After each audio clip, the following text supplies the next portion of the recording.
नहमदुहु व नुसल्ली व नुसल्लिमु अला रसूलिहिल करीम अम्मा बाद क़ाल अल्लाहु तबारक व तआला फ़ी किताबिहिल मजीद वल फ़ुरक़ानिल हमीद अऊज़ु बिल्लाहि मिनश शैतानिर रजीम बिस्मिल्लाहिर रहमानिर रहीम व कुल्लन वअदल्लाहुल हुस्ना सदक़ल्लाहुल अज़ीम। मेरे मुअज़्ज़ज़ दोस्तों, जमादुस्सानी का महीना अपनी आबोताब से शुरू है। इसी महीने में सन 21 हिजरी के अंदर हुज़ूर पाक सल्लल्लाहु अलैहि वआलिहि वसल्लम के मायानाज़ सहाबी हज़रत खालिद बिन वलीद रज़ी अल्लाह ताला अन्हो की वफ़ात है। मैं आपकी खिदमत में हज़रत खालिद बिन वलीद रज़ी अल्लाह ताला अन्हो के उन्वान पर चंद बातें अर्ज़ करने की कोशिश करूँगा। मेरे दोस्तों, हज़रत खालिद बिन वलीद रज़ी अल्लाह ताला अन्हो वो शख्सियत हैं जो हुज़ूर अक़दस सल्लल्लाहु अलैहि वआलिहि वसल्लम से 29 साल छोटे हैं। हज़रत खालिद बिन वलीद के कबीले का नाम बनु मखज़ूम है और ये इस्लाम के अंदर वो कबीला है जिसको भी मकाम हासिल है और इस्लाम से पहले भी इस कबीले को मकाम हासिल था। हुज़ूर अक़दस सल्लल्लाहु अलैहि वआलिहि वसल्लम से हज़रत खालिद इब्न वलीद की शुरू में बहुत ज़्यादा नफ़रत, लड़ाई और बुग़्ज़ की बुनियाद पर बड़ी मुखालफत चली है, लेकिन जब इस्लाम लाए हैं और कलमा तय्यबा पढ़ा है, हुज़ूर पाक अलैहिस्सलातु वस्सलाम की वो ग़ुलामी करके दिखाई है कि कायनात में चमकते हुरूफ के साथ मौजूद है। हज़रत खालिद इब्न वलीद रज़ी अल्लाह ताला अन्हु के वालिद का नाम वलीद है और इनकी वालदा का नाम लुबाना या लुबाबा, ये दो नाम हैं। हज़रत खालिद इब्न वलीद की ये वालिदा हुज़ूर पाक सल्लल्लाहु अलैहि वसल्लम की एक बीवी हज़रत मैमूना बिनते हारिस की बेटी हैं, मैमूना बिनते हारिस की बहन है।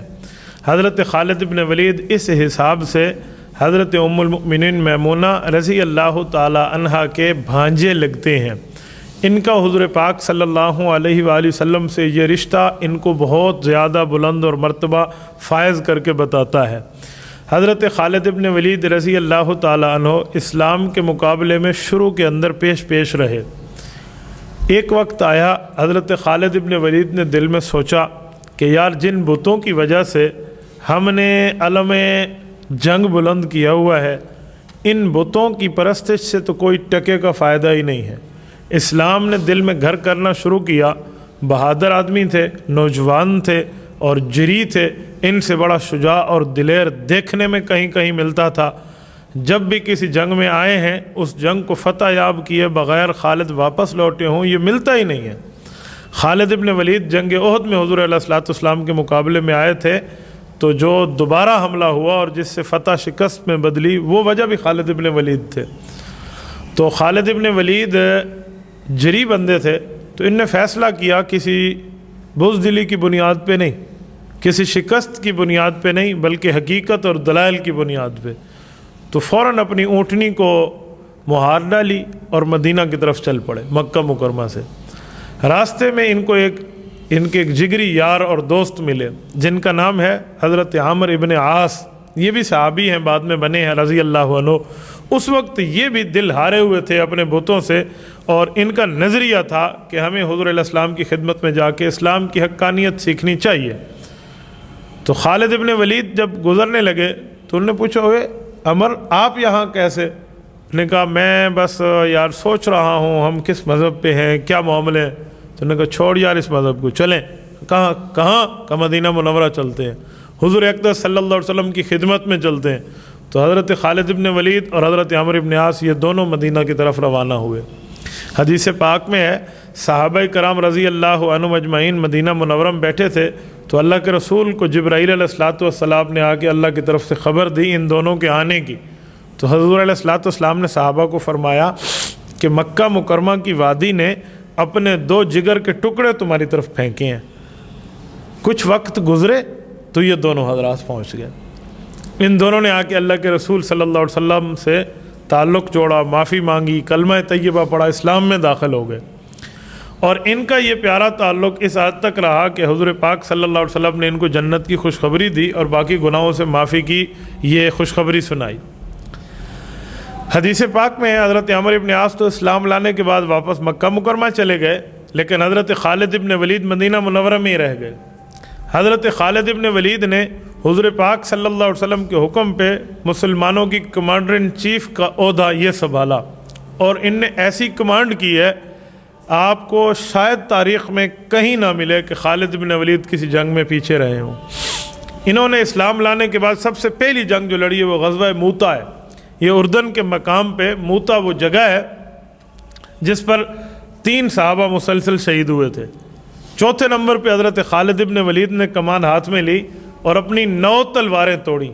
یہ اس تاریخ کا ایک منفرد واقعہ ہے کہ جہاد کے دوران کسی کمانڈر کے ہاتھوں 9 تلواریں لوہے کی ٹوٹیں۔ حضور پاک صلی اللہ علیہ وسلم نے اس وقت فرمایا تھا جب خالد واپس لوٹے کہ اللہ پاک نے اپنی نیام سے نکلی ہوئی تلواروں میں ایک تلوار تجھے بنایا ہے، سیف من سیوف اللہ المسلول، تو اللہ کی تلواروں میں ایک تلوار ہے۔ تو حضور پاک صلی اللہ علیہ وسلم ہر جنگ میں انہیں بھیجا کرتے تھے۔ بعض دفعہ ان سے تھوڑی بہت خطا ہو گئی، وہ خطا یہ ہوئی کہ کچھ لوگوں نے، حدیث پاک میں ہے، کلمہ تو پڑھ لیا لیکن انہوں نے کہا سبحنا، ہم بے دین ہو گئے، حالانکہ ان بیچاروں کو سبحنا کا معنی ہی نہیں آتا تھا کہ اس کا معنی بے دین ہونا ہے، وہ سمجھتے تھے مسلمان ہونا ہے۔ تو خالد بن ولید نے ان کے ساتھ جہاد کر ان کو قتل کر دیا۔ تو اللہ کے رسول کو پتہ چل تو حضور پاک صلی اللہ علیہ وسلم نے حضرت خالد سے فرمایا تھا، خالد کل قیامت میں اس کلمے کا کیا جواب دو گے؟ تھوڑی سی ناراضگی اختیار کی، پھر کیا کیا؟ حضرت علی المرتضیٰ کو فرمایا کہ جتنے اونٹ بنتے ہیں ان کے فدیے کے، جتنا ان کا خون بہا بنتا ہے وہ سارا جا کے میری طرف سے آپ ادا کریں۔ حضور پاک صلی اللہ علیہ وسلم نے ان کی خطا کو اپنی طرف سے تلافی ادا کی، اور پھر دوسری جنگ کا موقع حضور نے فرمایا خالد پھر بھی آپ جاؤ گے، لیکن اب احتیاط کرنا، اب خیال کرنا۔ یعنی جو لوگ ناراضگی کی بات کرتے ہیں نا اللہ کے رسول سے ان کی، تو ان کو یہ بات بھی تو دیکھ لینی چاہیے کہ دوسرے موقعوں پہ بھی حضور علیہ السلام نے پھر بھی حضرت خالد کو بھیجا۔ ایک موقع پہ فتح مکہ کے موقع پہ حضور پاک صلی اللہ علیہ وسلم نے دیکھا حضرت خالد نعرہ تکبیر بلند کرتے ہوئے جب داخل ہوئے تو ایک صحابی کہتے ہیں مجھ سے اللہ کے رسول نے پوچھا کون ہے جس کی آواز ہے؟ تو میں نے کہا خالد بن ولید ہے۔ حضور نے فرمایا کیسا آدمی ہے، اللہ نے کیسے اس کو اپنی ذات کے لیے چن لیا ہے۔ یعنی اللہ کے رسول صلی اللہ علیہ وسلم نے حضرت خالد بن ولید کی یہاں بھی تعریف کیا۔ حدیث پاک کے مطابق جب رسول اقدس صلی اللہ علیہ وسلم کا اس دنیا میں انتقال ہونے لگا تو سیدنا خالد بن ولید رضی اللہ تعالی عنہ اس معاملات میں موجود ہیں۔ حضور پاک علیہ السلام کے بعد حضرت خالد بن ولید نے ابو بکر صدیق سے بیعت کی ہے اور مسلمانوں کے کمانڈر ان چیف بنے ہیں۔ یہ عراق، یہ سلطنت روم کی ابتدائی حصے، یہ یمن، یہ فلسطین، یہ شام، یہ اردن، یہ تمام ملک حضرت خالد بن ولید کی نوک تلوار پہ فتح ہوئے ہیں۔ 126 جنگ ان کی پوری زندگی کا حصہ ہے۔ 126 جنگیں، میں نے ایک روایت پڑھی میں حیران ہو گیا، وہ کہتے ہیں 226 جنگوں کی روایات میں ملتی ہیں، کسی جنگ میں شکست نہیں ہے، کسی جنگ میں شکست نہیں۔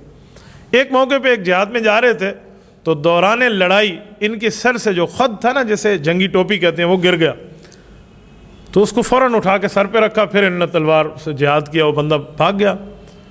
ایک صحابی نے ایک موقع پوچھا خیر تھی آپ ٹوپی بعد میں اٹھا لیتے؟ کہا چھوڑ یار کوئی بات نہیں ہے، جانے دے بات کو۔ ایک اور موقع ہوا تو اپنی ٹوپی اپنے خیمے میں بھول گئے، راستے میں اپنے قافلے کو روک لیا، کہا پہلے میں وہ ٹوپی لے کر آؤ، وہ لے کر آئے، سر پہ رکھی، پھر گئے۔ تو اب صحابہ نے پوچھا کہ حضرت بتائیں وجہ کیا ہے؟ کہا یار یہ ایک راز ہے۔ کہا بتا دیں؟ کہا حدیث پاک میں ہے حضور پاک صلی اللہ علیہ وسلم کے ساتھ محبت ایمان کا حصہ ہے۔ کہا جی اس میں کوئی شک نہیں ہے۔ کہا میں نے اللہ کے رسول صلی اللہ علیہ وسلم کے سامنے بیٹھ کے حضور کے ساتھ حج کیا، تو حج کے موقع پہ اللہ کے رسول نے جو سر کے بال منڈائے ان میں پیشانی کے بال اللہ کے رسول نے مجھے دیے تھے۔